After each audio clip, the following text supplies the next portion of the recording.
following is an update and technical analysis on MJ, one of the largest components to the cannabis sector here off the daily interval, where I'd mentioned on the 2nd of September 2023, we're trading spot price $3.56, where we had additionally the Department of Health penning requesting a letter to the DEA regarding the Drug Enforcement Agency regarding an all-out overhaul of the marijuana rescheduling, synchronized with breaking out of this major multi-year primary reactionary high downtrend line off the June 2021 reactionary highs, major key inflection point, the exact same time where we had crafted these positive and bullish steep divergences, really constructed amongst all three technical momentum indicators, with a huge green candle print right above the zero line threshold there in the oscillator histogram. That was an objective long trade entry. If not an add-on to your existing position,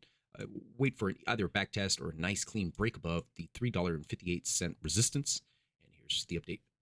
The entire trade right off the $3.56 went on to hit my 402 price resistance really to the button, got rejected, especially for an active and or day trader. Would have netted you right in a single day there for a 6.9% drop. And the entirety of that trade right off that 356 handle was good for the entirety of the trade. It's good for a 16.2% in gains. And we are reacting right upon, again, backtesting and rejected pretty violently right off that key inflection point, whereas you could either raise the stops a little bit above the 358 handle, if not a little bit below the 200-day moving average, if you believe there's more upside potential to come, where this price resistance of the 402 handle has been heavily validated. Whereas long traders, bull traders, they want to retest this key inflection point and put in a solid daily candle close right up above that key inflection for a prolonged move and re-challenging up to the 457 price resistance. They want to hold this 200-day moving average. Exactly why I would say,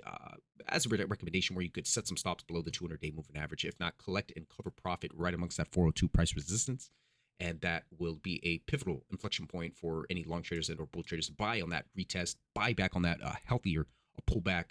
for a much more challenging move to the upside. Whereas bear traders, short sellers, whoever shorted right off that top of this key price resistance has made out, potentially re-challenging the 358 price support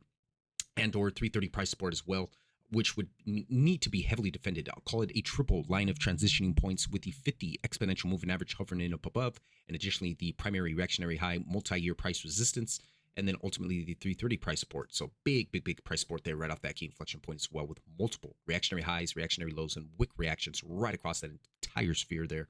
That would need to be heavily covered by short sellers and or bear traders if they're looking to gain in on that profit for a much larger big drop on a 15.5% crash at the downside, if and when we go on to retest that level. Zooming into the 1 hour interval, and we do have negative and bearish divergences constructed really on multiple indicators here, and that is a telling sign for if and when, again, bull traders, long traders, they want to break back above that key inflection point, burn off these negative and bearish divergences that have continued to construct here in the ultra near term off the hourly interval for a much more healthier and negate and completely avert any of these divergences that have been put into place here. And again, that's going to be the line in the sand on that 402 price resistance for a much larger move to the upside and a panic of short covering for any short sellers and or bear traders. I'll keep you updated if I see any more significance here in the charts. Take the double digits and run.